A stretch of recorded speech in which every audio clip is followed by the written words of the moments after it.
Mark, Hey, sorry, Paul. didn't mean to surprise you for the umpteenth time. Yeah, I was just sitting here contemplating this deep philosophical question that Tom Taylor posed to all of us readers in this week's issue of Titan's Beast World. We should talk about that. We should. We'll do it right after this.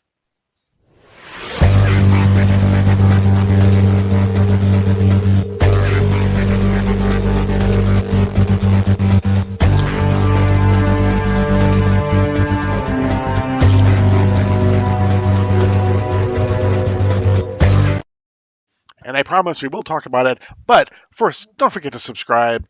Make sure you hit the like button. Make sure you comment on what how you're feeling about the Titans Beast World little mini event as well. Tell us how you think we're doing. What do you want to see us do next? Because we're more than halfway through Titans Beast World now, so we got to be looking towards the next thing. But let's get into Titans Beast World. We are this week. We only have one issue. It is the Titans Beast World proper. It is issue number 4. Four.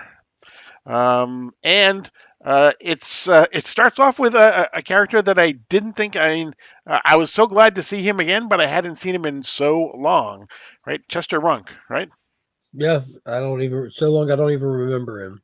Yeah, he was in the very first, well, the Flash Volume 3, I guess it was, or Volume 2, when Wally West first took over. He was in there at the very beginning. So, and then he kind of disappeared for a while. But yeah, he was in the Flash the way back in the '80s when Wally West took over. Yeah, well, they're about to send him back to the 80s. Exactly. He's not going to be long for this world. Whenever you see a character that you haven't seen in 30 years, you can almost guarantee they're not going to be around for a long time. Cannon fodder. Exactly. Might as well put a red shirt on him and send him to the Enterprise. Oh no! Oh no! But that's where we start. We start with this character that we haven't seen in so long, who is being abducted, basically. Who basically, well, he's being chased by a lion or a tiger or something like that. That Peacemaker, who makes an appearance in this issue, kills right away. And when he's told that he killed his son, the only thing he has to say is, "Oh, my bad." No, he says you're welcome. Yeah, right. And then Yeah, he he's says, being "That was my son." And he goes, "Oh, my bad," oh hey, my bad. Oh man. which is totally what John Cena would have said. Yeah. That was really cool right off the bat. It really set the tone for this issue. Death. Right. For those of you who don't know, Chester Runk is a character, like I said, from the Flash, way back when, who has the ability to he forms a black hole within himself that basically sucks everything in. That basically is his superpower, I guess, for lack of a better term. He has this internal black hole. That we find out will come to good use later on. But obviously, Amanda Waller wants something with him. Yeah, he finds out that Peacemaker just kills his son who Right. is seemingly attacking him, and he gets mad and he opens the black hole, showing us the readers who aren't familiar with this clown from 30 years ago what he can do. And Peacemaker just pulls out a second gun and puts him to sleep, Right. drags him back to his car. And then we get to the first unfortunate series of events in this very, very heavy issue. Yes. Yes, we see what's her name? I can't think of her name Town. now. Well, What's we that? switch over to Ivy Town where there's Right. all out hysteria happening. Hmm. Just we touch base somewhere and we see everyone's just in panic. There's beasts everywhere, people running for their lives, and somebody's walking through the crowd saying, "No, I got this." It's blah blah blah. And it's Giganta who goes Right. big, Giganto. starts trying to actually help. We have a villain trying to help the situation and stop some of the madness that's happening, fight off some of the beasts, and in the process of doing it, she's doing it her way. So she's just smushing them. She's just smushing these people, these beasts, and in the process of it, the spores are coming up and going straight to her. So she has like a handful of spores that enter her, and then it transforms her into a giant bear. So now you Hmm. have a Titan bear giganta wreaking havoc on the city, and it's going to take a lot of help to stop this one. Yeah. Yeah, really. So we end up with Diana, I believe, ends up going to fight her later on. But we take a little pause and we go back to Batgirl, and the Titans and everything, and they're calling in as much help. We find out that Swamp Thing is going to help. He says that he will be willing to help. We get Superman, Jonathan Kent, who agrees to help as well. And so he tries to help, and as he's trying to help, he sees that there are some people in the building that's about to collapse, and he's actually the one that's being thrown towards this building, and he can't stop himself because of The force in which he the was force hit. exactly with which he was thrown. But once he hits the building, he finds out that the building had been evacuated because Wally West saw him Saw going him there and flying at it and got everyone out that quick. I'm like, yo, that was exactly. dope. That was He managed, dope. he managed to get everybody out. So he was obviously, His words were, "I saw you coming. I got yeah, everyone out."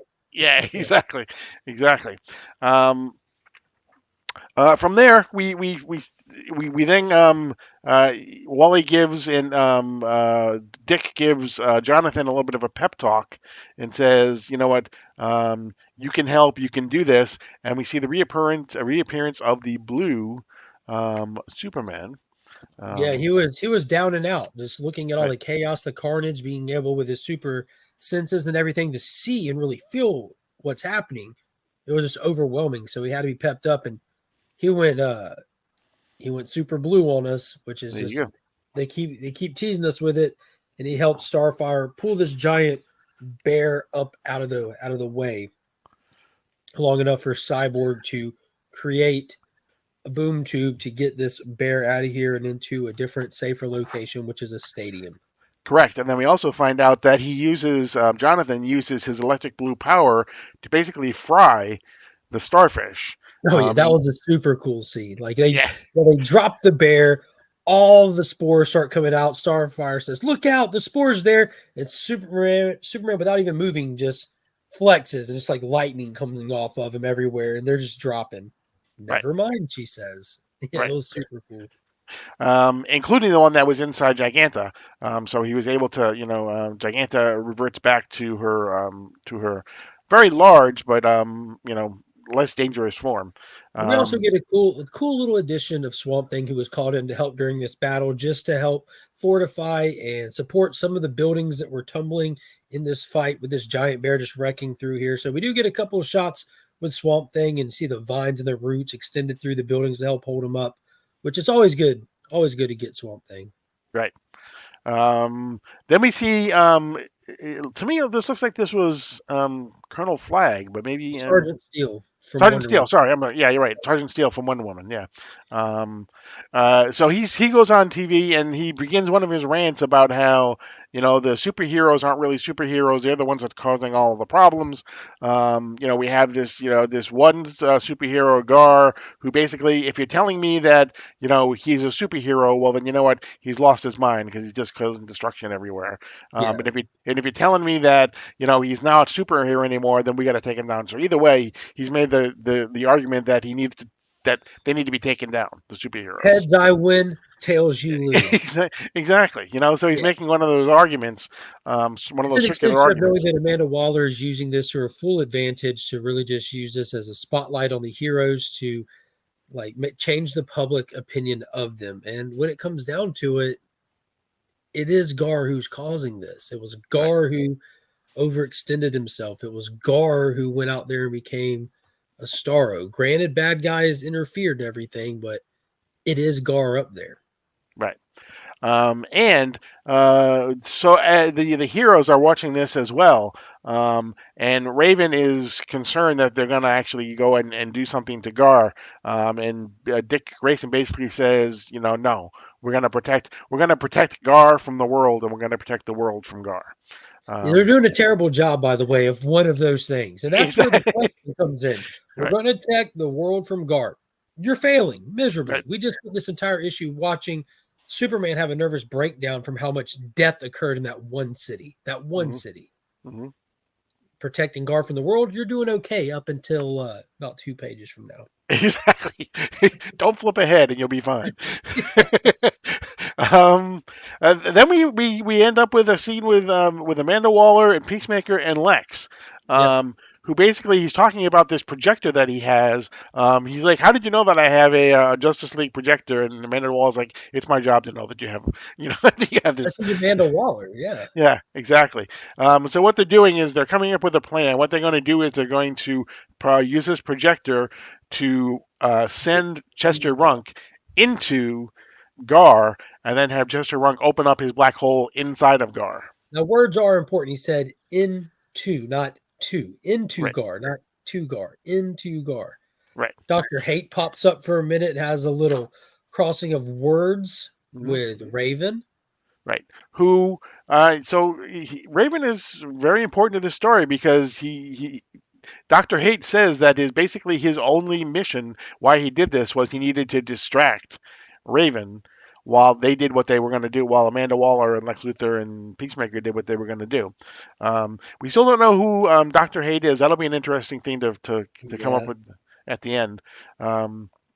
But we see Chester Runk gets delivered into the center of Gar. He opens up his black hole in his chest, and basically Yeah, he's Gar been is getting basically sucked in. tranquilized. He Yeah, wakes up from being tranquilized right next to his dead son. The next thing he knows is he's tied to a hand truck inside of some kind of creature in space where he's slowly suffocating.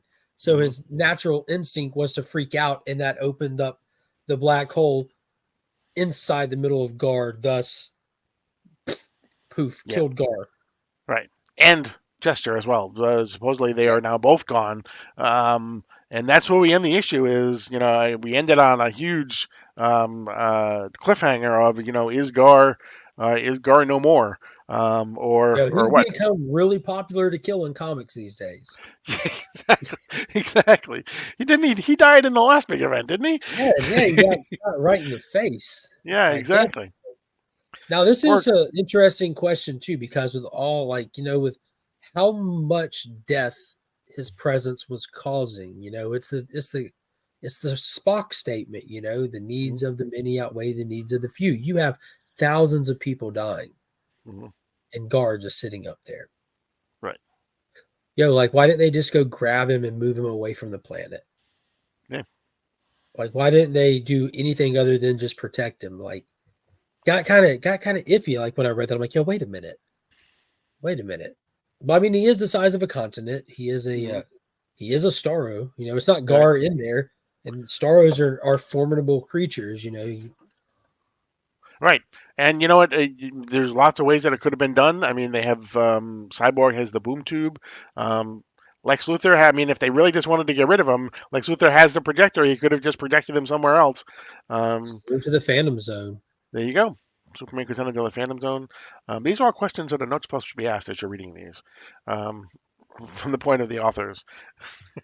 Yeah, but But yeah, they brought it up. We haven't yeah, asked them questions anytime sooner. They brought it up.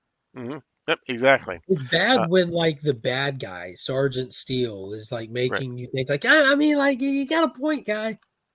I don't want to feel like Sergeant Steele has a point. They're making me think he's got a point. I don't like that.